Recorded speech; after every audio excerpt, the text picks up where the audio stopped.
많은 채소를 삶아서 먹는 식습관, 신장을 망치는 가장 안 좋은 습관입니다. 요즘에 나오는 논문들을 보면은 채소를 삶아서 먹을 때 심혈관을 막고 뇌혈관을 막는다고 보고하고 있는데요. 이럴 때 더 이상 우리 신장이 일을 할 수 없는 지경까지 이르게 되고, 이렇게 되면은 투석을 해야 됩니다. 그래서 신장을 위한 건강한 식단은 바로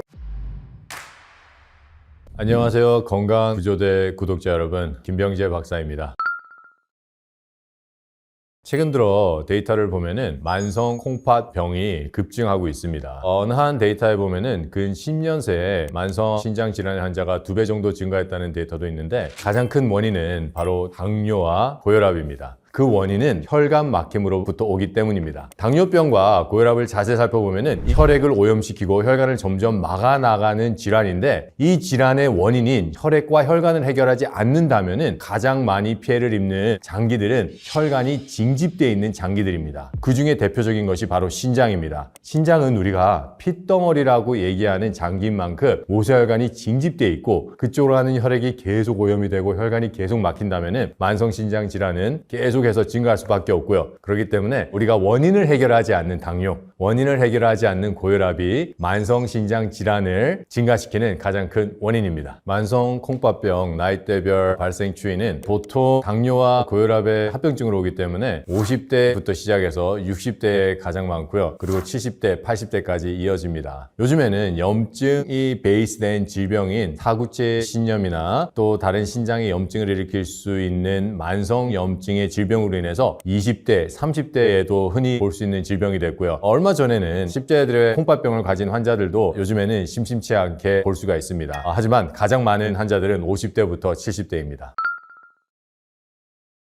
신장이 망가지면 보내는 세 가지 신호는, 첫 번째, 붓기입니다. 신장이 우리 혈액에 있는 독소를 해결해주는 장기인데, 혈액의 오염을 해결해주지 못하기 때문에 혈액에 독소가 점점 쌓이게 되고요. 그렇다 보면은 우리 혈액순환을 책임지고 있는 삼투압 작용이 있습니다. 이 삼투압 작용에 문제가 생기기 시작을 합니다. 이 삼투압 작용은 혈액의 농도가 얕은 곳에서 혈액의 농도가 짙은 곳으로 흐르면서 혈액순환을 원활하게 해주는 것인데, 혈액에 독소가 점점 쌓이면서 이 혈액의 농도의 차이가 없게 돼요. 그러면서 인체에서는 물이 모이기 시작을 합니다. 그래서 신장이 망가지면 다리 밑이 붓고요, 점점 올라오게 돼 있어요. 그래서 신장이 망가져서 혈액이 오염되신 분들은 숨까지 차는 증상까지 있게 됩니다. 혈액이 오염이 됐기 때문에 우리 인체의 모든 세포들에게 가는 혈액이 오염이 돼 있고요. 그렇기 때문에 인체의 모든 기능이 저하가 되기 시작을 합니다. 그 중에 대표적인 기능이 바로 소화 기능입니다. 우리 인체에 독소가 많을 때 우리 신장이 그 독소를 내보낼 때 거품들이 많아집니다. 그래서 많은 분들이 아마 경험을 하셨을 거예요. 내가 많이 힘들었다거나 무리를 했다거나 조금 나쁜 식생활 습관을 많이 했다거나 스트레스를 많이 했다거나 피로했을 때 소변을 보면은 거품이 생겨요. 하지만 그렇지 않을 때 보면은 또 거품이 사라지기도 합니다. 그렇기 때문에 거품은 첫 번째, 우리 인체에 독소가 많아서 신장이 그 일을 열심히 하고 있다는 것. 또 두 번째는 단백뇨가 있으신 분들이 거품이 있을 수도 있습니다. 단백뇨는 소변에 단백질이 보이는 건데, 우리 사구체와 요관으로 이루어진 이 세뇨관을 자세히 살펴보면은 사구체에서는 한 번씩 단백질이 빠지기도 합니다. 하지만 세뇨관을 둘러싸고 있는 혈관들이 있어요. 그 혈관에서 다시 단백질이나 여러 가지 우리 인체에 다시 재활용할 수 있는 전해질들을 흡수하는 역할을 하는데, 그 혈관의 기능이 떨어져서 단백뇨를 다시 흡수하지 못할 때 요관을 통해서 소변으로 흘러나오는 것을 단백뇨라고 얘기를 합니다. 그렇기 때문에 혈관의 기능 저하입니다. 그래서 이 단백뇨를 흔히 보는 질병은 고혈압과 당뇨예요. 소변의 색깔은 우리 혈액의 상태를 손쉽게 알려줍니다. 혈액의 농도와 소변의 농도는 상당히 비슷한데요. 만약에 소변이 노랗게 나왔다 그러면 우리 혈액의 농도가 짙어서 혈액순환이 잘 안 된다는 거예요. 이때는 빨리 수분을 섭취해서 혈액의 농도를 묽게 만들어야지 다시 원활한 혈액순환이 되게 됩니다. 그래서 우리가 소변을 볼 때 소변이 색깔이 짙어요. 그러면은 빨리 가서 물을 먹으면은 소변이 색깔이 다시 투명해집니다. 그만큼 우리 몸 안에 있는 혈액 또한 묽어져서 혈액순환이 더 잘 된다는 소리입니다. 이 혈액의 색깔이 갈색으로 나올 때는 흔히 두 가지 질병이 있을 수가 있습니다. 우리 몸 안에 있는 근육의 문제, 우리가 운동을 너무 심하게 했어요. 그러면 이제 근육 세포들이 파괴가 되면서 우리 혈류 안으로 들어오게 되는데, 그럴 때는 보통 코카콜라 색깔로 우리 혈액 색깔이 되고요. 또는 우리가 몸 안에 심각한 염증이 있을 때, 또는 심각한 외상을 당했을 때 여러 가지 염증 물질이나 우리 인체의 세포들의 파괴로 인해서 혈액의 색깔이 아주 진한 갈색이나 또는 고동색으로 나오기도 합니다. 이렇듯 우리 소변의 색깔을 봐서 어느 정도 우리의 건강의 상태를 알 수가 있습니다.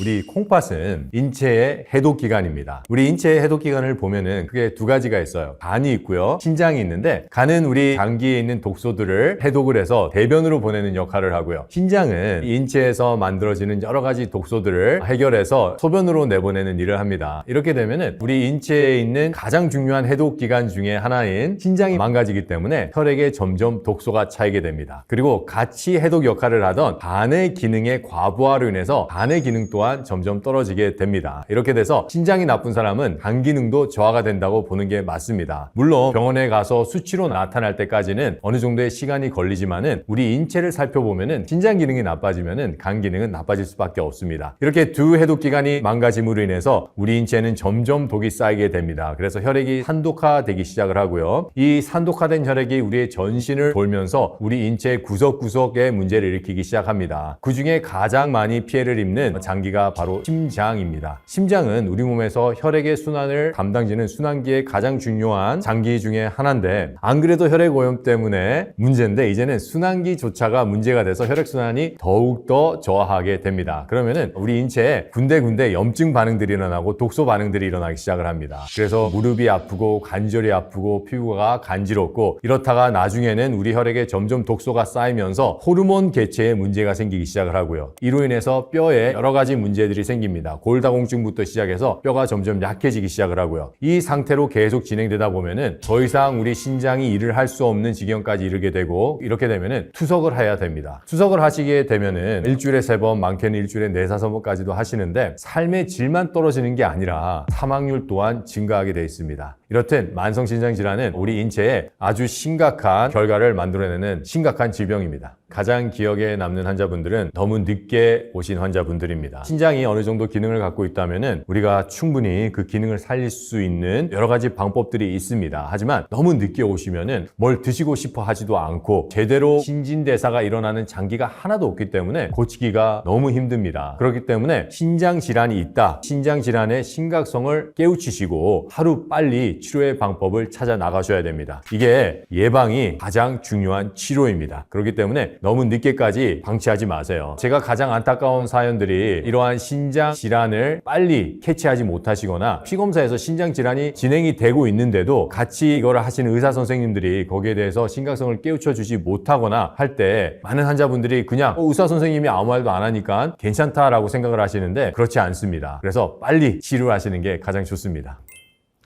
우리 신장에서 하는 일이 요산이라는 물질을 내보내는 일을 합니다. 요산은 세포가 신진대사를 할 때 생기는 신진대사의 결과물입니다. 그렇기 때문에 신장이 일을 계속 해줘야 되는데 신장이 망가지면은 요산을 걸러내지 못하기 때문에 요산이 점점 쌓이게 됩니다. 그래서 신장이 나빠진 사람들에게는 요산의 수치가 높게 나타나고요, 그래서 통풍 같은 게 충분히 일어날 수 있습니다. 그런데 통풍을 더 빨리 내가 일으키고 싶다, 물론 그런 분은 없겠지만 그러한 위험인자는 바로 고기입니다. 고기는 요산을 많이 만들어내는 음식이고요, 또 다른 습관은 술입니다. 술과 고기는 요산 수치가 높으신 분들은 꼭 피해야 되고요, 그리고 신장이 안 좋으신 분들은 꼭 피해야 되는 음식입니다.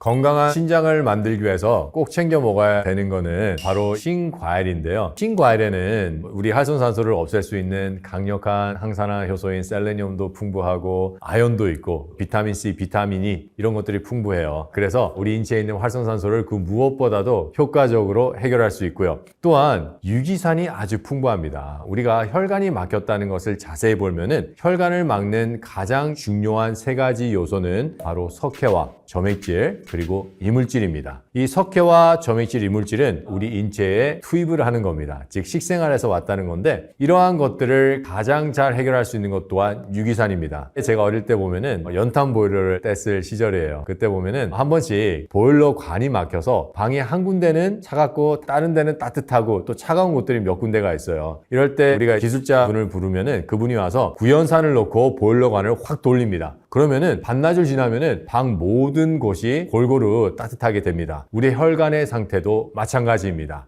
우리 혈관이 곳곳에 막혀 있을 때 우리가 구연산이나 여러 가지 레몬산, 아세트산 같은 유기산들을 공급한다면 똑같은 원리로 인해서 우리 혈관을 막고 있던 석회와 점액질과 이물질이 제거가 되는 겁니다. 이렇게 혈액순환이 잘 돼야지 우리 신장이 건강을 유지할 수 있고 또 회복될 수 있는 조건을 만들 수가 있습니다. 신장을 위한 건강한 식단은 바로 혈액을 깨끗하게 하는 겁니다. 이 혈액을 깨끗하게 하는 게 상당히 중요한데 우리의 생활 습관은 지금 우리가 알게 모르게 계속해서 혈액을 오염시키고 있습니다. 그 오염시키는 게 스트레스나 가로는 물론이지만은 그것보다도 더 중요한 거는 우리가 먹는 것입니다. 우리 먹는 것이 우리의 몸을 만든다. 우리가 먹는 것이 우리 혈액을 만든다는 말은 너무나 맞는 말입니다.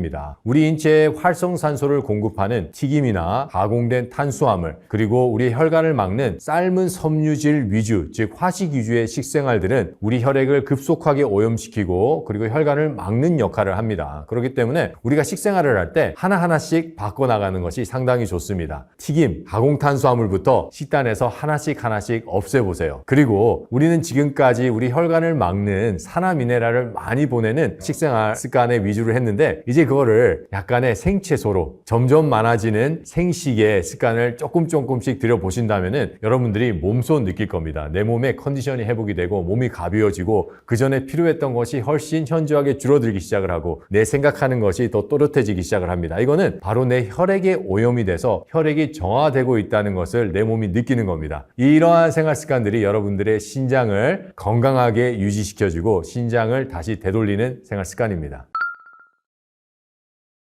콩팥을 자세히 살펴보면요, 사구체와 뇨관이 합쳐져서 하나의 세뇨관을 하나의 유닛이라고 하는데 이 유닛이 한 신장당 100만 개씩 있습니다. 그렇다면은 양쪽의 신장에는 200만 개의 세뇨관이 있고 그 세뇨관 세포들이 원활하게 일을 할 수가 있고 또 사구체가 원활하게 인체의 독소를 걸러내기 위해서는 좋은 혈액이 아주 원활한 순환을 해야 되기 때문에 혈관이 아주 징집이 되어 있습니다. 그렇기 때문에 이 신장은 모세혈관의 징집소라는 별명까지 있는데 이렇게 중요한 혈액과 혈액순환을 가지고 있는 신장이 망가지는 이유는 바로 혈액이 오염이 되고 혈관이 막혀가면서입니다. 그렇다면은 혈액이 오염되는 습관은 바로 우리 인체에 활성산소를 공급하는 습관입니다. 우리 인체에 활성산소를 공급하는 습관은 첫 번째, 소화불량입니다. 우리가 과식하고 간식하고 빨리 먹고 충분히 씹지 않을 때 우리 인체는 충분히 소화를 하지 못하게 되고요. 그렇게 될 때 소화불량이 일어나고 소화불량이 일어나면은 음식이 충분히 소화되지 못했기 때문에 안에서 썩어요. 썩기 시작하면은 방구가 끼기 시작을 하고요. 방구를 끼기 시작하면은 활성산소가 나옵니다. 이렇게 활성산소가 나오면은 그것은 우리 간으로 가서 간의 기능을 약화시키고 그 후에 온 신체로 퍼지기 시작합니다. 이럴 때 우리의 혈액이 오염이 되고요. 두 번째 나쁜 거는 간 기능의 저하입니다. 우리가 충분한 비타민, 미네랄, 효소를 공급하지 못해서 간의 기능이 떨어질 때 소화를 시키지 못하고 해독을 시키지 못함으로 인해서 우리 인체는 활성산소가 점점 쌓이게 됩니다. 세 번째는 바로 튀기는 음식입니다. 음식을 튀길 때는 높은 온도에 튀기기 때문에 기름이나 식품을 둘러싸고 있는 지질이 전부 다 활성산소가 됩니다. 우리가 이거를 과산화 지질이라고 얘기를 합니다. 네 번째는 삶은 섬유질입니다. 그리고 다섯 번째는 가공된 탄수화물이고요. 여섯 번째는 스트레스 가로, 일곱 번째는 술과 담배입니다. 이러한 습관들이 우리 혈액에 활성산소를 공급하고요. 이 활성산소는 신장으로 가는 혈액을 오염시킵니다. 그 외에 우리가 혈관을 막는 식습관입니다. 요즘에 나오는 논문들을 보면은 칼슘 정제, 즉 미네랄 정제에 있는 산화칼슘은 심혈관을 막고 뇌혈관을 막는다고 보고하고 있는데요. 이 산화칼슘은 우리가 칼슘 정제를 먹었을 때도 우리가 인체에 섭취할 수 있지만은 섬유질을 삶았을 때, 즉 채소를 삶았을 때 그 안에 있는 칼슘 또한 산화칼슘이 됩니다. 그렇다면 우리가 여기서 생각해 봐야 될 게 칼슘 정제에 있는 산화칼슘이 혈관을 막는다면은 채소를 삶아서 먹을 때 생기는 산화칼슘도 혈관을 막는다고 봐야 됩니다. 그렇기 때문에 많은 채소를 삶아서 먹는 식습관, 우리 혈관을 막고요. 또 우리 혈관을 막는 주범은 점액질입니다. 짜운 음식, 매운 음식 같이 자극적인 음식을 먹는다거나 우유나 치즈와 같이 점액성이 강한 음식을 먹으면 점액질이 혈관을 막고요. 또 다른 혈관을 막는 식습관은 바로 가공식품입니다. 우리가 많은 사람들이 가공식품을 생각을 할 때 과자나 빵 이런 인스턴트 음식을 생각하지만은 자세히 생각해 보면은 가루 효소, 영양제 가루들도 자세히 살펴보시면은 가공식품입니다. 그렇기 때문에 그러한 음식으로부터 오는 이물질들이 우리 혈관을 막아 나갑니다. 그렇기 때문에 혈액을 오염시키는 활성산소를 공급하는 생활 습관, 혈관을 막는 식생활 습관이 신장을 망치는 가장 안 좋은 습관입니다. 이 신장은 우리 인체의 아주 중요한 기관입니다. 우리 인체를 자세히 살펴보면 인체는 100조 개의 세포로 만들어져 있다고 학자들이 발표하고 있습니다. 이 100조 개의 세포들이 열심히 대사를 해서 제 기능을 하고 다시 재생을 할 때 우리는 인체가 건강하다라고 표현을 하고요. 그 반대로 세포들이 제대로 기능을 하지 못하고 대사를 하지 못할 때 질병화된다, 노화된다라고 표현을 합니다. 우리가 이 세포가 대사하는 것을 자세히 살펴보면 세포의 대사 물질들이 여러 물질들이 있습니다. ATP라는 에너지가 있고요. 물이 있고요. 탄소, 요산, 그 외에 여러 가지 찌꺼기들이 나오는데 요산이나 이런 찌꺼기들을 우리 몸 밖으로 배출하는 역할을 신장이 합니다. 그렇기 때문에 신장이 제대로 일을 하지 못한다 그러면은 우리 인체에 대사 찌꺼기, 즉 대사 쓰레기 같은 것들이 쌓여서 질병의 원인이 됩니다. 물론 우리가 신장 하나가 없다 그래서 심각한 질병에 걸리거나 하진 않습니다. 하지만 우리의 신장의 기능이 떨어지거나 신장의 한쪽이 없어진다 그러면은 방금 제가 말씀드린 100조 개의 세포가 대사를 하고 나서 나오는 찌꺼기를 거르는 일에 분명히 문제가 생기기 시작을 하고요. 그렇게 될 때 여러 독소들이 쌓이면서 질병이 원인이 되기 때문에 신장의 기능이 떨어진다. 그래서 우리가 갑자기 심각한 질병은 없지만은 두통이나 브레인 포그처럼 머리가 멍하거나 내 피부에 뭐가 난다거나 관절에 문제가 생긴다거나 운동할 때 힘이 든다거나 하는 여러 가지 염증 반응을 우리가 일생활에서 느끼게 돼 있습니다. 요즘에는 점점 만성신장 질환 환자들이 늘고 있고 그분들이 신장은 다시 회복될 수 없다고 생각하시기 때문에 시리에 빠져 계신 분들이 상당히 많습니다. 하지만 우리가 인체에 대해서 정확하게 이해를 하기 시작을 하고 건강 원리에 대해서 알아가기 시작을 한다면은 우리 인체에서 재생되지 못할 세포는 없습니다. 예를 들어서 얼마 전까지만 해도 뇌신경 세포는 재생되지 않는다라고 생각을 하고 있었어요. 그래서 많은 뇌신경 질환을 앓고 있던 분들이 시리에 빠져 있고 낙심을 하셨는데 점점 우리가 인체에 대해서 알아나가고 연구가 진행됨에 따라서 그게 아니다. 우리 뇌신경세포도 다시 재생할 수 있다라는 논문도 나왔습니다. 2018년에 미국 콜롬비아 대학에서 나온 논문에 보면은 우리 인체에서 기억을 담당하고 있는 히포캠퍼스, 즉 해마라는 신경세포들이 충분히 재생할 수 있다. 그리고 하버드 의과대학에 있는 뇌과학자들 또한 타임지에 우리 인체는 하루에 수천만 개의 뇌신경세포를 다시 만들 능력이 있다라고 발표를 하고 있듯이 신장세포 또한 재생이 가능합니다. 그렇기 때문에 너무 시리에 빠져 있지 마시고 신장세포들이 다시 살아날 수 있는 혈액순환을 원활하게 하는 생활 습관을 꼭 찾으셔서 신장을 회복하시길 바랍니다. 당뇨가 정말 무서운 이유는 뇌졸중, 파킨슨, 치매 같은 당뇨로부터 일어날 수가 있고요. 심장병, 부정맥, 협심증, 간의 질환들, 신장의 질환들, 장, 소화기의 질환들부터 시작해서 실명까지 일어날 수가 있는데 자신이 얼마나 심각한 상태에 있는지를 인지조차 하지를 못하세요. 그렇기 때문에 우리가 당뇨를 혈당 관리 철저하게 해서 합병증을 막자라고 생각하시는 분들이 많은데 아닙니다. 혈당 관리보다 더 중요한 거는 식생활 습관입니다. 그 음식 중에 하나가 바로 안녕하세요. 건강구조대 구독자 여러분, 김병재 박사입니다.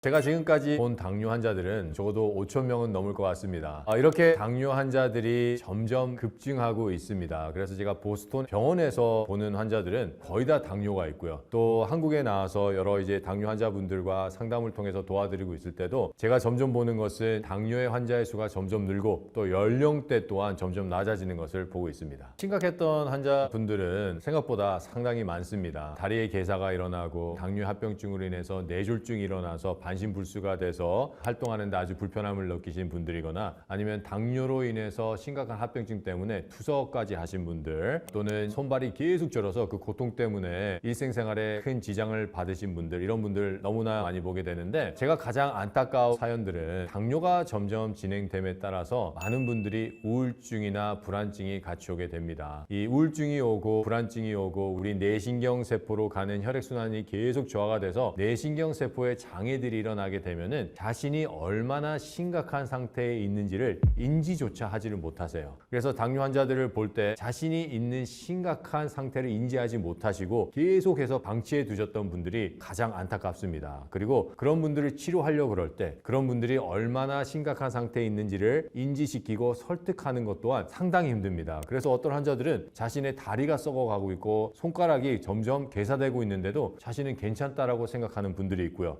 그래서 이러한 지경까지 가지 않는 것이 최선입니다.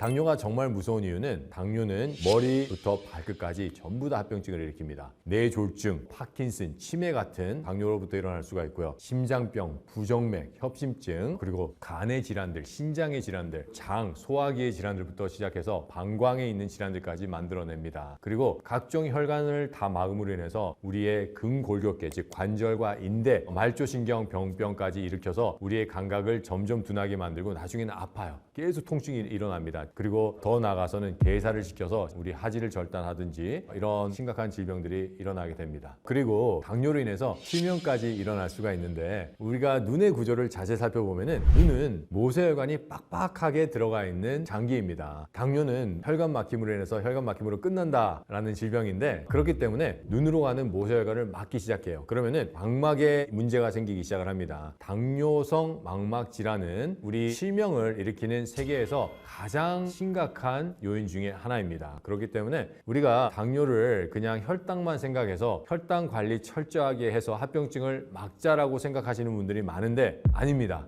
요즘에 나오는 보고서를 보면은 혈당 관리를 아무리 철저히 한다 하듯 합병증은 생기고요. 오히려 이런 합병증들은 유병기간 연장에 의해서 점점 증가하는 추세에 있습니다. 그렇기 때문에 여러분, 당뇨를 봤을 때는 혈당 관리보다 더 중요한 것은 원인을 치료하는 것입니다. 당뇨라는 질병은 하루아침에 생기는 질병이 아닙니다. 오랜 시간에 걸쳐서 우리 인체에서 만들어지는 질병입니다. 그래서 우리가 흔히 얘기하는 인슐린 저항, 당뇨의 첫 단계라고 얘기를 하죠. 이때 우리가 느낄 수 있는 여러 가지 증상들이 있는데, 그 중에 대표적인 증상이 우리가 단 거를 먹었을 때 머리가 띵하고 현기증이 나고 힘이 쭉 빠지는 현상이 일어나기 시작을 합니다. 이거는 바로 우리 인체에서 세포들이 인슐린에 저항을 하기 때문에 당 대사가 원활하게 일어나지 않아서 갑자기 혈당이 증가하기 때문에 일어나는 현상입니다. 그 외에 또 다른 증상은 식사를 하고 나서 갑자기 급 피곤해집니다. 졸리고요. 어떤 분들은 자야 돼요. 이것 또한 인슐린 저항의 증상입니다. 또 다른 증상은 체중이 감소하기 시작을 합니다. 한국에서는 서양과 다르게 체중 감소가 훨씬 더 많이 나타나는데, 이 체중 감소의 원인은 에너지 대사를 원활하게 하지 못하기 때문에 우리 인체에서는 에너지 부족이 일어나게 되고요. 에너지 부족으로 인해서 단백질을 태우게 돼 있습니다. 그래서 당뇨 환자들은 인슐린이라는 호르몬이 에너지 대사를 하는 호르몬이에요. 이 에너지 대사를 하는 호르몬이 저하가 되고 간이 또 에너지 대사를 해야 되는데, 간이 에너지 대사를 잘 하지 못함으로 인해서 단백질을 자꾸 태우게 돼 있습니다. 그래서 체중이 감소하기 시작을 합니다. 그래서 당뇨가 어느 정도 임박했다라는 것은 이 세 가지 증상을 보시면은 어느 정도 도움이 되실 겁니다.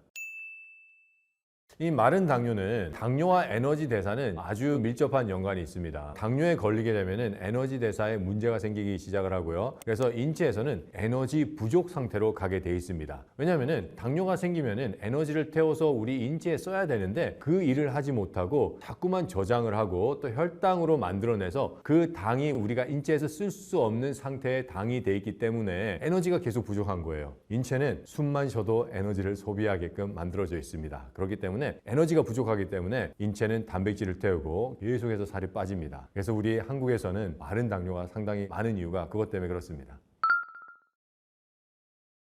이 당뇨는 염증을 기반으로 하는 질환입니다. 우리 인체에 염증이 일어나는 기전을 살펴보면은 첫 번째는 혈액의 오염으로부터 시작이 됩니다. 원래 인체는 비타민과 미네랄과 효소가 풍부해야지 혈액순환이 잘 되게 돼 있습니다. 하지만 우리가 비타민과 미네랄 효소를 충분히 공급해주지 않았기 때문에 혈액순환이 점점 저하게 돼 있고요. 그 중에서 대표적인 미네랄이 바로 칼슘입니다. 이 칼슘은 우리 혈액의 강력한 해독인자이고 알칼리인자입니다. 하지만 이 칼슘이 충분하지 않다면 혈액은 점점 산독화되게 되어 있습니다. 이 산독화된 혈액은 인체의 면역력을 저하시키고요. 면역력이 저하됐을 때는 알러지가 일어나게 됩니다. 우리가 흔히 아는 알러지는 몸이 근질거리고 재채기가 나고 눈이 간질간질거리고 콧물이 나는 걸 알러지라고 알고 있는데, 그 외에도 우리 여기 눈 밑에 보면은 다크서클 있잖아요. 그것도 알러지입니다. 우리 알러지 때문에 이쪽으로 가는 혈관이 죽기 시작하면서 피가 고이는 것이고요. 그리고 환절기 때 자주 코피가 나는 것 또한 여기 있는 혈관이 알러지 때문에 약해져 있기 때문에 자주 나는 것이고요. 이러한 여러 가지 알러지 증상들이 나타나고요. 그 후에 계속해서 면역력 저하가 이어지면서 일어나는 것이 만성염증입니다. 그렇기 때문에 만성염증을 해결할 수 있는 음식을 먹는다면은 당뇨와 예방과 개선에 아주 큰 도움이 됩니다. 그 음식 중에 하나가 바로 생들기름입니다. 생들기름에는 오메가3가 아주 풍부한데요. 이 오메가3는 우리 면역 세포들, 즉 백혈구들이 일을 할 때 연료와 같은 역할을 합니다. 그리고 면역력이 일하는 것을 보면은 여러 단계를 거쳐서 우리 인체에서 일을 하게 돼 있는데 각각 단계마다 면역 시스템이 원활하게 일을 해주기 위해서는 오메가3가 꼭 필요합니다. 그래서 이 오메가3는 우리 몸에 아주 강력한 항염 작용을 하는데 이 오메가3가 가장 많이 들어가 있는 식품이 바로 들깨이고 이 들깨를 우리 인체에 가장 효율적으로 흡수할 수 있는 형태의 음식이 바로 생들기름입니다. 이 생들기름은 소화력만 허락한다면 많이 드시면 많이 드실수록 좋으세요. 하지만 소화력이 약한 사람은 흡수에 문제가 있을 수가 있기 때문에 처음에는 한 스푼 정도만 드시면 됩니다. 생들기름을 밥숟가락에 붓게 돼서 한 숟가락을 가득 채우시고요. 이거를 먹는 방법은 두 가지 방법이 있습니다. 첫 번째는 공복에 그대로 입으로 넣으셔서 드시는 방법이 있고요. 다른 방법은 이거를 채소 샐러드에 이렇게 뿌려 드시는 방법이에요. 채소 샐러드에 뿌려 드시면은 직접적으로 먹는 것보다 조금 더 많은 양을 드실 수가 있습니다. 처음에는 한 숟가락 공복에 시작을 하시고요. 그래서 한번 살펴보세요. 내가 설사를 하는지 방기가 늘었는지 속이 편하고 그렇지 않으면은 아침 공복에 한 숟가락 드시고 점심 공복에 한 숟가락 드세요. 하지만 아까 제가 말씀드렸듯이 채소 위에 듬뿍 뿌려 드신다면은 훨씬 더 많은 양을 섭취하고 섬유질과 같이 들어오기 때문에 인체에 부담도 덜 됩니다. 그리고 우리 채소에 있는 비타민 A나 베타카로틴의 흡수 또한 도와줄 수가 있고요. 하지만 생들기름을 고르실 때 꼭 주의하셔야 되는 것은 이게 냉압착인지 정말 좋은으로 짜졌는지가 정말 중요한데요. 아무리 좋은 오메가3가 많이 들어있다 한들 온도가 어느 정도 가해져서 산패율이 있다면은 그 영양이 빨리 파괴가 됩니다. 그래서 생들기름을 고르실 때 가장 좋은 것은 0도 공법입니다. 열을 하나도 가하지 않고 짜낸 생들기름, 그것이 가장 좋고요. 그 다음은 냉압착, 이 정도 순서입니다. 당뇨의 환자들이 점점 많아지는 이유는 우리가 태어날 때 우리 부모님의 질병을 갖고 태어나기 때문입니다. 예를 들어서 우리 아빠 엄마가 당뇨가 있었어요. 그렇다면 자식들이 당뇨가 생기는 것은 어떻게 보면 당연한 일입니다. 왜냐하면 그 질병을 타고나기 때문에 그렇습니다. 근데 여러분 여기서 우리가 헷갈리지 마셔야 되는 게 당뇨를 만드는 유전자가 있어서 우리가 엄마 아빠의 유전자를 타고난다는 것과는 다른 얘기입니다. 엄마 아빠의 질병을 우리가 그대로 갖고 태어나는 거예요. 우리가 흔히 얘기를 할 때 당뇨는 유전병이다, 혈압은 유전병이다 라고 얘기를 하는데 그렇지 않습니다. 당뇨를 직접적으로 일으키는 유전자는 발견되지 않고 있습니다. 하버드 의과대학에 있는 크리스 파머라는 분의 연구를 보면은 그 분이 하는 얘기는 모든 우리 몸에 있는 게놈을 나열을 했을 때 질병을 직접적으로 일으키는 유전자는 없다고 얘기를 합니다. 또한 후생 유전학이라는 것을 봤을 때도 마찬가지예요. 질병을 일으키는 유전자는 발견되지 않습니다. 이 스탠포드에서 나오는 연구를 한번 살펴보면은 이 쌍둥이들을 만약에 유전자를 일으키는 질병이 있었다면은 둘 다 똑같은 질병에 무엇을 하든 걸리는 게 맞습니다. 하지만 한 쌍둥이한테는 건강한 식생활을 했고요. 다른 쌍둥이한테는 그냥 나쁜 음식들을 먹였어요. 그랬더니 건강한 식생활을 하는 사람은 질병에 걸리지 않았고요. 나쁜 식생활을 하는 사람들은 질병에 걸렸습니다. 이렇듯 여러분, 유전자가 질병을 일으키는 것이 아닙니다. 제가 왜 이야기를 하냐면은 유전자가 질병을 일으킨다라는 생각을 하고 있으면 우리는 하나의 운명론으로 그걸 받아들입니다. 내가 무엇을 하든 나는 질병에 걸릴 수밖에 없어. 하지만 아닙니다. 내가 비록 아빠와 엄마의 당뇨를 가지고 태어났다 하더라도 내 생활 습관을 바꾼다면 충분히 예방을 할 수가 있고요. 또 치료까지 가능합니다.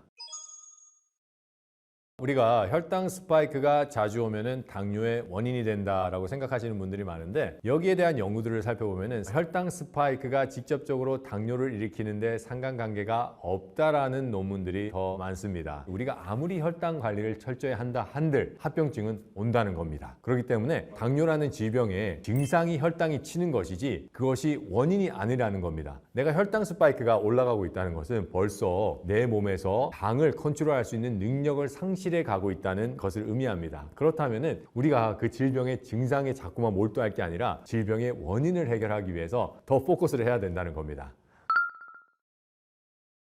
당뇨를 유발하는 최악의 식습관은 바로 당뇨를 일으키는 췌장세포의 기능 부전을 초래하는 음식입니다. 당뇨라는 것은 인슐린이 저하됐다는 것을 얘기합니다. 인슐린은 췌장에 있는 랑게란 섬의 베타세포에서 만들어내는데, 그렇다면 이 베타세포에서 인슐린이 충분히 만들어지지 못한다는 것을 얘기하는 겁니다. 그렇다면 췌장세포의 기능 부전을 일으키는 원인이 뭔가 하고 우리가 살펴봐야 되는데, 췌장세포로 가는 혈액순환이 원활해야지 그 혈액에 영양소가 있고 산소가 충분해서 그 영양소와 산소를 받아서 췌장에 있는 베타세포가 열심히 일을 해서 인슐린을 만들어내고, 그리고 생명을 다했을 때 다시 재생을 하게끔 도와주는데, 혈액순환이 원활하게 되지 못할 때 췌장세포의 기능은 떨어질 수밖에 없고 재생이 되지 않을 수밖에 없습니다. 그렇기 때문에 당뇨를 일으키는 최악의 식생활 습관은 췌장세포로 가는 혈액순환을 저하시키는 식생활 습관입니다. 그렇다면 혈액순환을 저하시키는 식생활 습관은 첫 번째, 혈액을 오염시키는 식생활 습관입니다. 혈액의 독소는 거의 다 활성산소로 존재합니다. 우리 인체에 활성산소를 만들어내는 식생활 습관, 즉 튀김, 탄수화물, 삶은 섬유질을 먹는 습관입니다. 그리고 혈관을 막는 습관이에요. 점액질, 맵고 짜온 음식들, 점액이 강한 음식들, 치즈, 우유 이런 것들, 그리고 가공식품들을 먹는 습관입니다.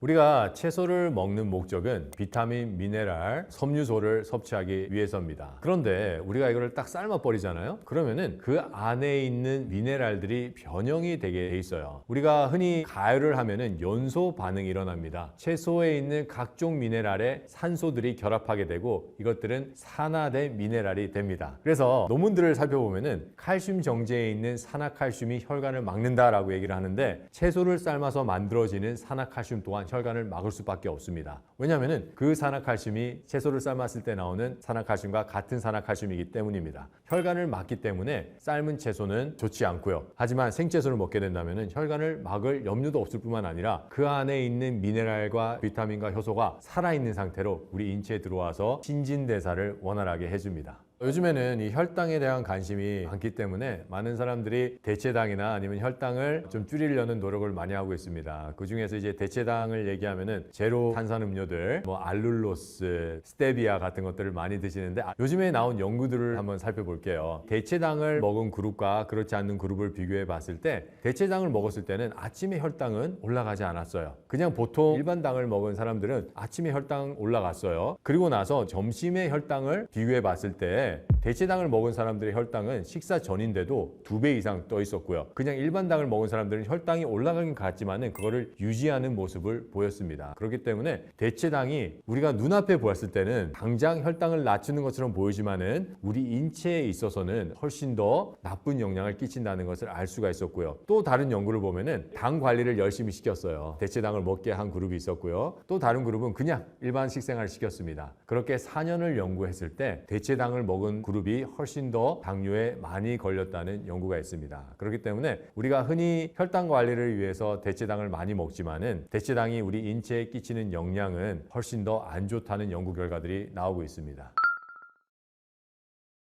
당뇨를 예방하는 좋은 습관은 바로 우리가 먹는 것과 움직이는 것을 꼭 바꾸셔야 됩니다. 당뇨는 생활습관성 질병입니다. 우리가 먹는 게 당뇨를 일으키고 우리가 운동을 하지 않는 게 당뇨를 일으킵니다. 그렇기 때문에 내 몸이 어디가 아프다 그러면은 우선 내가 뭘 먹고 있는지를 꼭 점검을 해보셔야 됩니다. 왜냐하면은 여러분들이 지금 먹고 있는 게 여러분들의 질병을 만들었습니다. 당뇨도 마찬가지예요. 제가 보스턴에 있는 병원에서 근무할 때 많은 당뇨 환자들을 봤습니다. 이 많은 당뇨 환자들이 나중에 점점 약을 끊게 되고 이제는 약이 하나도 없이 건강한 삶을 유지할 수 있는 것을 제가 많이 봤는데요. 그 분들의 공통점이 바로 식생활 습관을 완전히 바꾸신 분들입니다. 생채소를 많이 섭취하시고 가공된 탄수화물 먹지 않고 삶은 섬유질을 먹지 않고 튀김 먹지 않고요. 그리고 정말 우리 몸에 꼭 필요한 신과일과 생채소를 많이 드시기 시작을 했고요. 그리고 규칙적인 운동입니다. 우리가 운동은 하루하루에 하는 것이 정말 중요합니다. 우리 인체는 하루하루 운동을 꼭 필요로 하는 인체예요. 혈액순환이나 우리 인체에 있는 여러 가지 독소를 내보낼 때 필요한 것이 운동인데, 이 운동을 우리가 매일 하지 않으면은 담배를 끊지 않는 것과 같고 당뇨병이나 고혈압을 치료하지 않는 것과 같다라는 연구 결과도 있습니다. 그렇기 때문에 여러분, 내가 원하는 만큼 내가 투자를 해야지 건강을 회복할 수가 있습니다. 정말 소중한 것 중에서 힘없이 얻어지는 것은 없습니다. 우리 건강은 그 무엇보다도 중요합니다. 그렇기 때문에 우리가 정말 쉽게 건강을 회복할 수 있는 방법은 존재하지 않습니다. 약, 우리 건강을 회복하지 못합니다. 증상 완화시킬 수 있어요. 혈당 떨어뜨릴 수 있어요. 하지만 원인 해결하지 못합니다. 영양제 마찬가지예요. 증상 완화시킬 수 있지만 원인 해결하지 못합니다. 우리가 자꾸만 쉬운 방법을 찾아 나갈 때는 우리가 증상은 완화가 될 수 있지만 원인은 그대로 있기 때문에 인체의 건강을 회복하기에는 큰 무리가 있습니다. 그래서 우리가 생활 습관을 꼭 바꿔야 됩니다. 식생활 습관을 조금 개선해 보시려는 분들이 가장 많이 하는 고민 중에 하나가 내가 집에서는 어떻게 하겠는데 사회생활을 하면서 부득이하게 외식을 해야 될 때는 어떻게 해야 되냐라는 질문을 제가 많이 듣게 되는데 정답은 그거를 드시지 않는 게 정답이지만 정말 부득이하게 드시게 됐어요. 그렇게 되면은 제가 해독할 수 있는 방법을 알려드리겠습니다. 내 몸에 어느 정도 독소가 들어왔어요. 그러면은 그 다음 한 끼는 굶으세요. 우선 독소가 들어와서 소화 기능을 저하시키기 때문에 금식을 통해서 위와 간을 시기해 주는 것은 좋습니다. 이것만으로 해서 해독이 되는 것은 어느 정도 부족합니다. 그렇기 때문에 그때 우리가 인체가 해독을 할 수 있는 영양소를 같이 공급해 주는 것이 상당히 좋아요. 그래서 해독 주스를 같이 마셔준다면 해독의 효과는 몇 배가 됩니다. 우리가 이때 마실 수 있는 해독 주스는 제가 레시피를 하나 알려드릴게요. 바로 해독즙이고 당근 160g, 비트 40g, 오이 100g, 샐러리 60g입니다. 이렇게 드시면 아주 좋은 해독 주스가 돼서 우리 인체에 있는 독소들을 해독해 나가기 시작합니다. 다이어트를 하시는 분들에게 꼭 제가 추천하는 음식이 바로 레몬입니다. 이 레몬은 우리 몸에 있는 쌓여있는 살들을 연소하는 데 필요한 비타민, 미네랄 엄청 많이 들어가 있고요. 그 외에도 혈액 안에 있는 독소를 해독해주는 아연 그리고 비타민-C, 비타민-E가 아주 풍부하게 들어가 있습니다. 그런데 처음 드시는 분들은 위에 만약에 내가 약간의 트러블이 있다면 레몬이 부담이 될 수가 있습니다. 그렇기 때문에 레몬을 가장 효과적으로 섭취하는 방법은 안녕하세요. 건강구조대 구독자 여러분, 내과 전문의 김명재 박사입니다. 반갑습니다. 우리가 다이어트가 필요한 이유는 살이 찌게 되면은 우리 혈관에도 살이 찝니다. 혈관에 살이 찌면은 혈액순환이 원활하게 되지 않게 되고요. 그러면은 우리 인체의 세포들에게 가는 혈액순환이 저하되면서 기능이 저하가 되게 되어 있습니다. 우리가 흔히 얘기할 때 인체는 세포들로 만들어진 게 인체라고 얘기를 하잖아요. 그런데 그 세포로 가는 혈관에 살이 쪄가지고 혈관이 찌부러져요. 찌부러져서 충분한 혈액이 공급되지 못한다면은 세포의 기능들이 점점 다 떨어지게 되어 있습니다. 그래서 살이 찐 사람들은 내 몸에 있는 어떠한 기능도 제대로 된 기능을 하지 못하게 됩니다. 이렇게 인체 세포들이 불완전 신진대사를 하게 되면 질병에 취약하게 돼 있습니다. 이 신진대사가 원활하게 되지 못한다는 것은 대사증후군이라고 표현을 합니다. 그래서 대사증후군을 자세히 살펴보면 고지혈이 있고요, 고혈압이 있고요, 당뇨가 있고요, 그 다음에 비만이 있는데 이러한 것들은 비만으로 생기는 잘 알려진 질환들입니다. 하지만 그 외에도 비만으로 자주 생기는 질환들은 바로 무릎 관절, 엉덩이 관절에게 관절염이 생기거나 또는 여러 가지 인대염, 관절에 부담을 주기 때문에 활동에 제한이 있게 되고요. 그 외에도 혈액순환이 잘 되지 않기 때문에 각종 피부염들이 발생을 합니다. 비만이 있어서 충분한 혈액순환이 되지 못하면 혈액의 삼투압 작용이 점점 떨어지게 돼서 내 다리가 많이 붓고 내 팔이 많이 붓고 이러한 현상도 경험하게 되십니다. 그 외에도 비만이 생기게 되면은 우리 인체의 면역력이 떨어지게 돼서 각종 감염에 시달리게 돼 있습니다. 그리고 특히 우리 하지 정맥에 문제들이 생기기 시작을 합니다. 그래서 하지 정맥류가 많이 발생하게 돼 있고요. 이게 점점 더 나아가서 하지 정맥 부전으로 가게 돼 있습니다. 그래서 종아리가 많이 붓고 종아리에 피부에 문제가 생기고 더 나아가서는 여러 가지 농양이나 괴사까지 일어날 수 있는 질병까지 가게 됩니다. 다이어트 때 가장 중요한 법칙은 바로 비타민, 미네랄, 효소를 충분히 공급해 주라는 겁니다. 많은 사람들이 우리가 많이 먹었기 때문에 살이 찐다라고 생각을 하는 사람들이 있는데 살은 많이 먹었기 때문에 찌는 것이 아닙니다. 살은 왜 찌냐면은 우리 몸에서 들어오는 많은 영양을 태울 수 있는 비타민, 미네랄, 효소가 부족하기 때문에 그렇습니다. 그렇기 때문에 우리가 칼로리를 많이 먹어서 살이 찐다라는 것이 아니라 비타민, 미네랄, 효소가 부족해서 살이 찐다라고 생각하시는 게 훨씬 쉬우실 거예요. 제가 예를 들어 드릴게요. 이 한 친구가 있는데 이 친구는 이제 100kg가 넘어갔어요. 살이 빼고 싶은데 먹고 싶은 거는 또 많이 먹고 싶어요. 그래서 이 친구가 여러 가지 방법을 해봤는데 잘 안 되는 거예요. 그래서 이제 상담을 통해서 식단을 만들었습니다. 아침에는 비타민, 미네랄 효소가 충분히 들어가 있는 당근과 씨앗을 같이 즙을 낸 당근 씨앗즙으로 아침 식사를 하고요. 그런데 이 당근 씨앗즙을 그 친구는 800cc 먹었어요. 이거를 우리가 칼로리로 계산하면은 어마어마한 칼로리가 됩니다. 그리고 점심 또한 당근 씨앗즙을 먹었습니다. 그리고 저녁은 과일 식사를 했고 중간중간에 이제 레몬즙을 먹게 했습니다.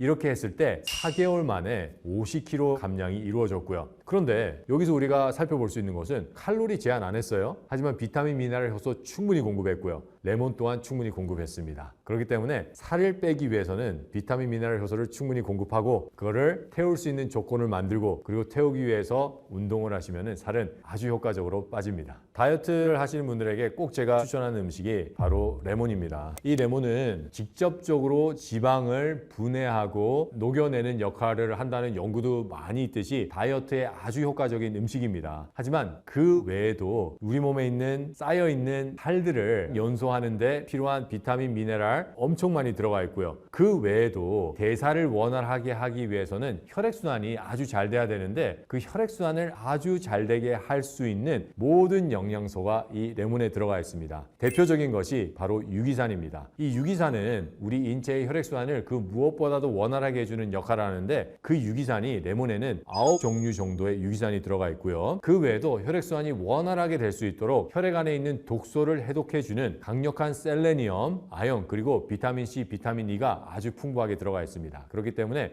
내가 살을 빼고 싶다, 내가 건강한 다이어트를 하고 싶다 하시는 분은 레몬을 꼭 섭취하셔야 됩니다. 레몬을 가장 효과적으로 섭취하는 방법은 바로 레몬즙입니다. 이 레몬즙은 우리 인체가 가장 빨리 흡수할 수 있도록 도와주고요. 그리고 간과 위에 부담이 되지 않도록 해주는데 우리가 레몬을 통째로 먹게 된다면은 그 안에 있는 섬유질이 있고요. 이 섬유질은 어쩔 수 없이 우리 위와 간이 일을 해야 되기 때문에 비만이 있으신 사람들한테는 더욱더 소화기에 부담을 주게 됩니다. 그래서 섬유질은 제거하고 그 안에 있는 레몬즙 상태로 드시는 것이 가장 좋은데요. 이 레몬즙을 드실 때 방법은 레몬에 있는 이 노란 껍질은 까세요. 이 레몬 껍질에는 좋은 항산화 성분이 많이 들어 있습니다. 하지만 독소 또한 같이 존재를 합니다. 그렇기 때문에 레몬 껍질은 까시고 그 안에 있는 열매만을 즙으로 내셔야 되는데 즙을 내고 나서도 고운망에 그 한번 거르세요. 정말 모든 섬유질을 제거하고 정말 레몬즙만 딱 드시는 거예요. 그런데 처음 드시는 분들은 위에 만약에 내가 약간의 트러블이 있다면은 레몬이 부담이 될 수가 있습니다. 그렇기 때문에 레몬즙 100cc에 미지근한 물 400cc를 타셔서 레몬 술을 만드셔서 한번 드셔보세요. 그런 다음에 내가 점점 적응이 돼요. 그러면은 물의 양은 점점 줄어들고 레몬즙의 양이 점점 많아지셔야 됩니다. 이렇게 드시는 것이 가장 좋은 효과를 볼 수가 있고요. 드시는 타이밍이 또 중요한데 레몬은 꼭 식전 1시간 전에 다른 음식과 섞이지 않도록 하셔야 됩니다. 그래서 식전 1시간 전에 드시고 그 다음에 식사를 하시는 것이 가장 좋습니다.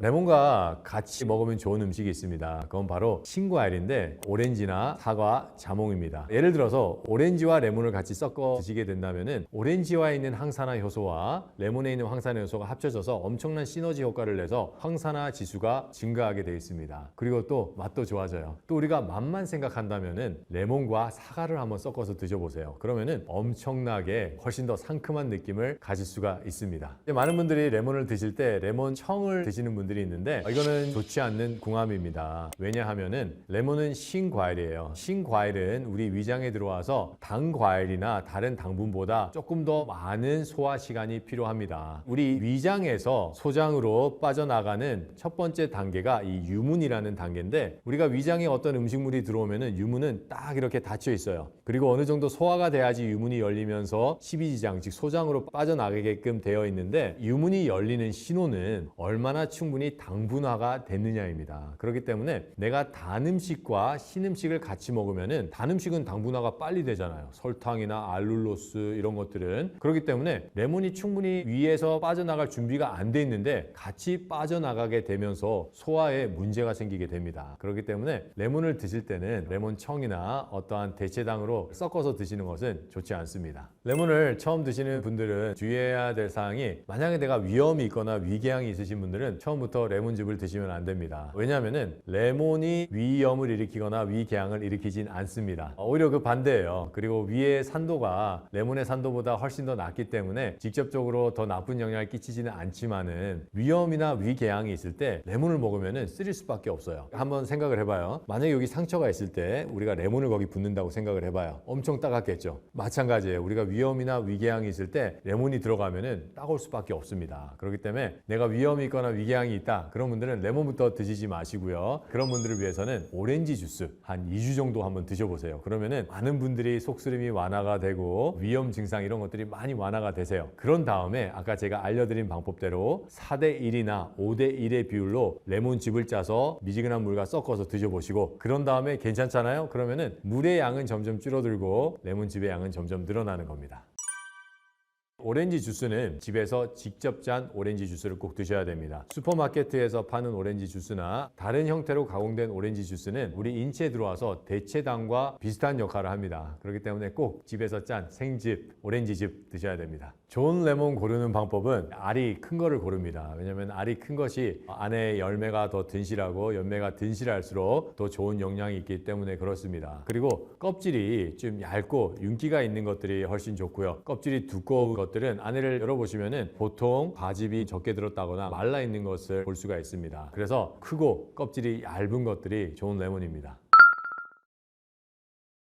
또 다이어트에 정말 효과적인 음식이 있는데 바로 씨앗입니다. 씨앗을 드실 때는 꼭 생씨앗으로 드셔야 되는데 왜 그렇냐면은 생씨앗만이 살아있는 비타민, 미네랄, 효소와 아미노산을 가지고 있기 때문에 그렇습니다. 인체가 살을 빼기 위해서는 충분히 살을 태울 수 있는 비타민, 미네랄, 효소가 풍부해야 되고, 동시에 간이 열심히 일을 해서 우리 인체의 신진대사를 또 높여야 돼요. 간이 신진대사를 높이기 위해서 꼭 필요한 게 아미노산과 비타민, 미네랄, 효소입니다. 이 아미노산이 가장 풍부하게 들어가 있는 식품이 바로 씨앗입니다. 우리가 식물성 아미노산을 얘기하면은 콩이나 두부를 얘기하는데, 콩이나 두부보다 2배에서 3배 정도의 더 많은 아미노산을 가지고 있습니다. 그렇기 때문에 이 생씨앗은 타임즈에서는 슈퍼푸드라고도 얘기를 했어요. 그렇기 때문에 살을 빼기 위해서 꼭 드셔야 됩니다. 하지만 어떤 분들이 이렇게 생각을 할 거예요. 씨앗 칼로리가 너무 높은데, 하지만 살찌는 것은 칼로리를 많이 먹어서가 아니라 그 많이 먹은 칼로리를 계속 저장만 하기 때문에 생기는 것이 비만입니다. 그렇기 때문에 반대로 생각을 하시면 돼요. 그 저장된 칼로리를 태우기 위해서는 충분한 비타민, 미네랄, 효소가 필요하고 내 간이 열심히 일을 해야 되기 때문에 아미노산 또한 풍부한데, 그 모든 것을 함유하는 것이 바로 씨앗입니다.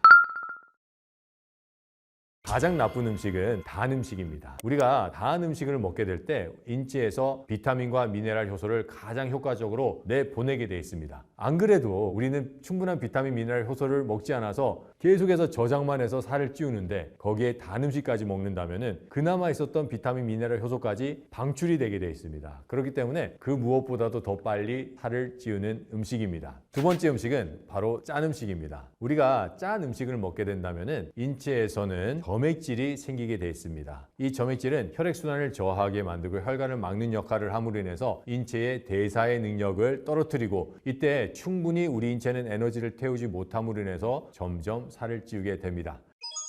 정답은 드시지 않는 것이 가장 좋습니다. 하지만 내가 부득이하게 그걸 먹었다 그러면은 그것을 해독을 해 나가셔야 돼요. 우리 인체에서 단 음식이나 짠 음식이나 기름진 음식을 해독할 수 있는 해독 원료는 바로 비타민, 미네랄, 효소입니다. 그렇기 때문에 내가 그 전날에 고기를 먹었어요. 해식을 한다고. 그러면은 그 다음날 아침은 식사를 하지 마시고 소화를 원활하게 하기 위해서 식사를 그냥 끊으세요. 한 끼 정도의 금식은 아주 많은 도움이 됩니다. 그 후에 비타민과 미네랄, 효소를 살아있는 형태로 대량 공급해 주는 것이 필요합니다. 그래서 이때 도움이 되는 채소 주스는 당근, 샐러리 주스인데요. 이 당근은 채소 중에서 가장 뛰어난 해독제인 베타카로틴을 가장 많이 함유하고 있습니다. 그렇기 때문에 인체에 들어온 독소를 그 어떠한 채소보다 빠르고 효과적으로 해결해 주고요. 이 베타카로틴을 파괴 없이, 그리고 인체에 가장 뛰어난 흡수율로 먹을 수 있는 것이 바로 당근즙이고요. 이때 우리가 샐러리를 더하잖아요. 샐러리에 있는 강력한 항산화 작용이 2개의 채소의 항산화 효과를 증폭시킵니다. 그래서 당근, 샐러리즙이 정말 좋은데 비율은 당근 240g에 샐러리 80g입니다. 이렇게 한 잔을 딱 만들고 그 다음날 2~3잔씩 드셔주세요. 그러면은 아주 효과적으로 해독이 됩니다. 마른 비만은 우리 인체, 즉 내장 지방이 많다는 겁니다. 서양인에 비해서 한국인들이 훨씬 더 마른 비만이 많은데 이 이유는 우리 한국 사람들은 외모에 조금 더 중요시를 합니다. 그래서 어느 정도 다이어트를 하는 사람들도 서양에 비해서 훨씬 더 많고 서양보다는 어느 정도 더 많은 건강식을 하려는 분들도 많이 있습니다. 하지만 그러한 건강식이 우리 인체에 독소의 공급을 완전히 막지 못하고 있으며 그러한 독소들이 우리 인체에 계속 공급이 되면서 내장 안에 지방의 형태로 끼는 것이 바로 이 마른 비만, 즉 내장 지방이라고 하는 것입니다. 그래서 서양 사람들을 보면은 정말 뚱뚱한 사람들 많아요. 특히 허리나 엉덩이가 뚱뚱합니다. 하지만 우리 한국 사람들은 그거와는 반대예요. 그래서 비만으로만 따지면은 가장 비만이 없는 나라가 한국과 일본입니다. 하지만 마른 지방이 심각한 문제입니다. 겉으로 봤을 때는 건강한 것처럼 보이지만은 속 안에 지방이 많고 내장 사이에 낀 지방은 막바로 우리 장 안으로 흡수가 되고 우리 혈액으로 흡수가 됩니다. 그렇기 때문에 아주 심각한 질병들을 만들어낼 수가 있습니다.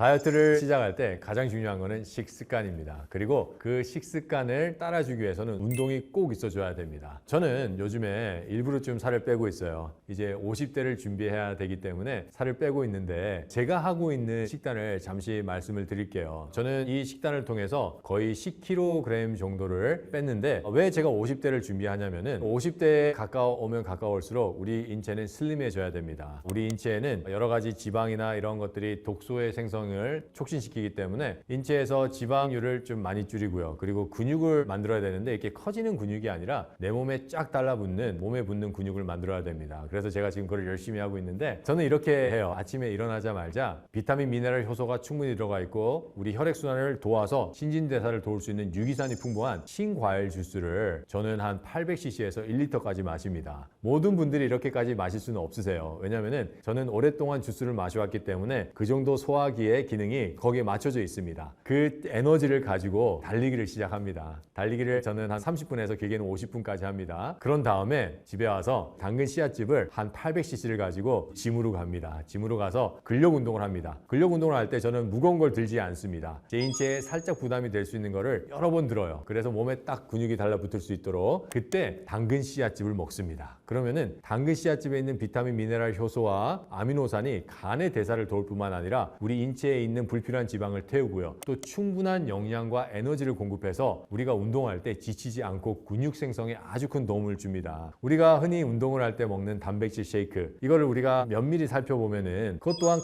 가공식품이거든요. 그렇기 때문에 드시지 않는 걸 저 추천드리고요. 다이어트를 할 때는 식생활이 기본이 돼야 되고요. 거기에 운동이 같이 와줘야 됩니다. 우리가 몸이 아프고 내 컨디션이 떨어지고 내가 항상 피로하고 두통이 있고 이러한 것들은 내 혈액이 맑지 않다는 것이고 내 혈액순환이 잘 되지 않는다는 겁니다. 내가 어떠한 심각한 질병이 없다 하더라도 이런 증상이 있다면 벌써 내 몸에서는 질병이 만들어지고 있다는 소리입니다. 우리가 흔히 알고 있는 만성질환들, 당뇨, 고혈압, 고지혈 이런 것들은 하루아침에 만들어지는 질병이 아닙니다. 그렇기 때문에 빨리빨리 이거를 해결해 나가셔야 되고 내 몸에 있는 증상을 통해서 내가 건강하지 않다는 것을 아는 게 질병 회복의 첫 번째 단계입니다. 그렇다면 이 영상을 보시고 그걸 이제 아셨어요? 그렇다면 두 번째 해야 될 것은 실천에 옮기시는 겁니다. 실천에 옮기는 게 어떻게 보면 가장 힘든 단계예요. 하지만 이 실천에 옮기는 단계가 없이는 건강을 회복할 수가 없습니다. 우리 건강은 우리에게 그 무엇보다도 값진 것입니다. 그리고 이 세상에 값진 것들은 수고와 노력 없이는 얻어질 수 있는 것은 없습니다. 그렇기 때문에 여러분 지금 당장 움직이시고 식생활을 하나씩 바꿔 나가셔서 건강을 회복하시는 건강구조대 구독자 여러분들 되길 바랍니다. 감사합니다.